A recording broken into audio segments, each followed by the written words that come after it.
Hola, mi nombre es Jonathan Fermín Orellana y a continuación pondremos lo que es la experiencia de aprendizaje número 4 de la asignatura de expresión oral y escrita de Universidad Don Bosco, en la cual aperturaremos un debate sobre la existencia de Dios. El equipo está conformado por Fernando José Mejía, Josué Erasmo Menéndez y su servidor Jonathan Fermín Orellana.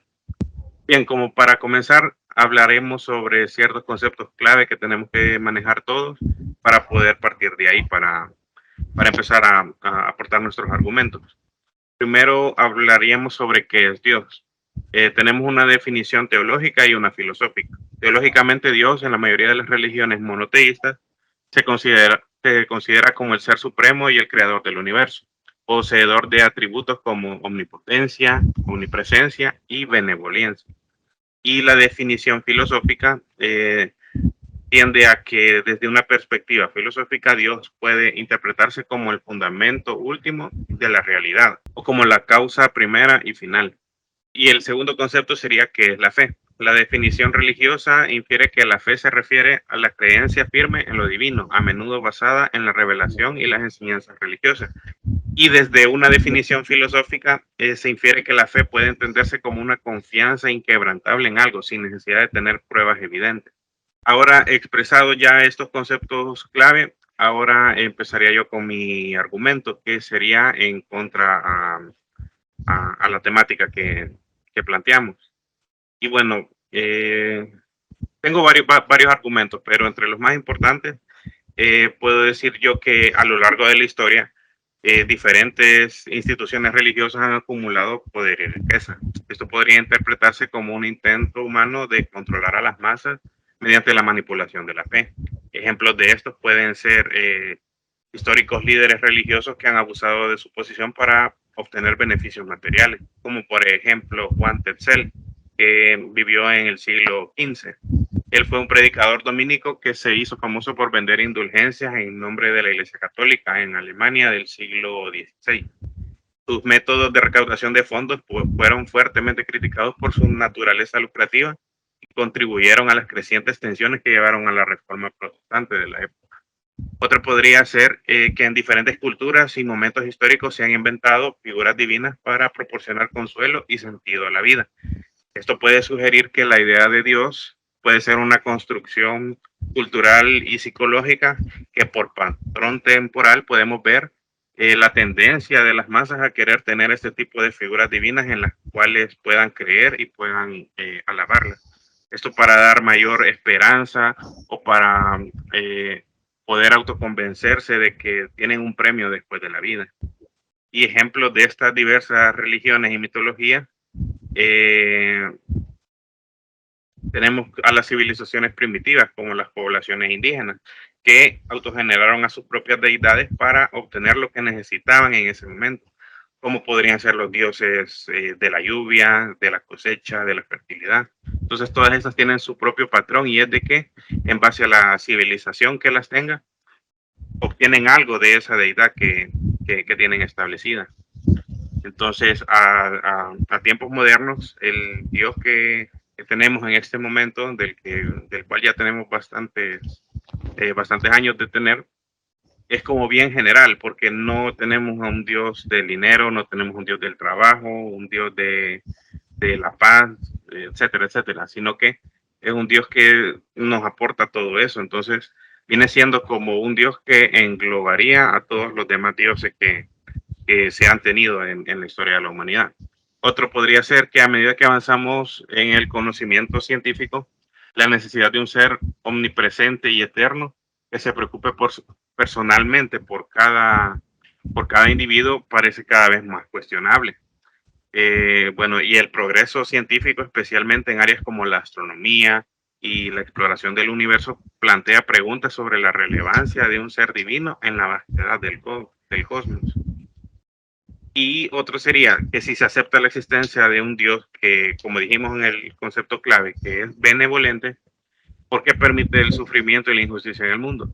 La aparente falta de intervención divina en eventos catastróficos cuestiona la existencia de un ser que sea benevolente y preocupado por su creación.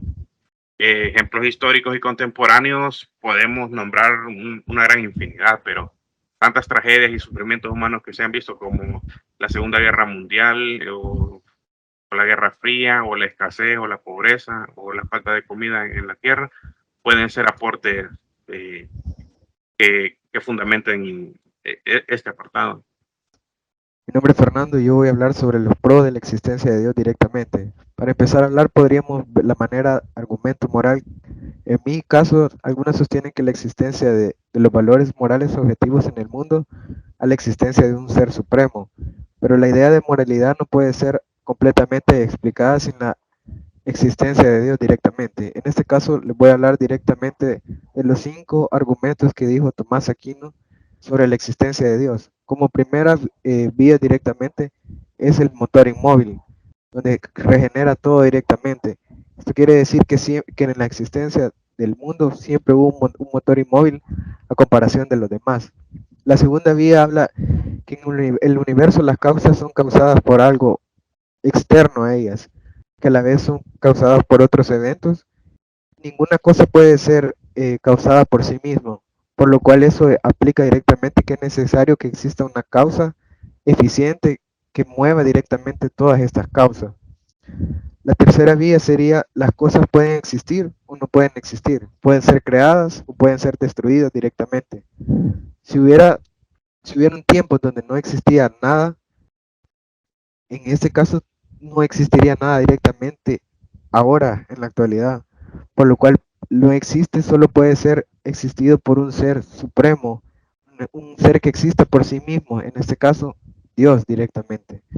La cuarta son los grados de perfección. Todas las cosas tienen un grado de perfección a lo largo de diversos tipos de cosas realmente, pero también debe existir algo que pueda hacer toda la perfección en una sola cosa, lo que lleva a ver cómo la perfección del mundo puede ser dirigida por todos, pero para hacer esa perfección tiene que haber algo, lo que haya hecho directamente sea perfecto todo.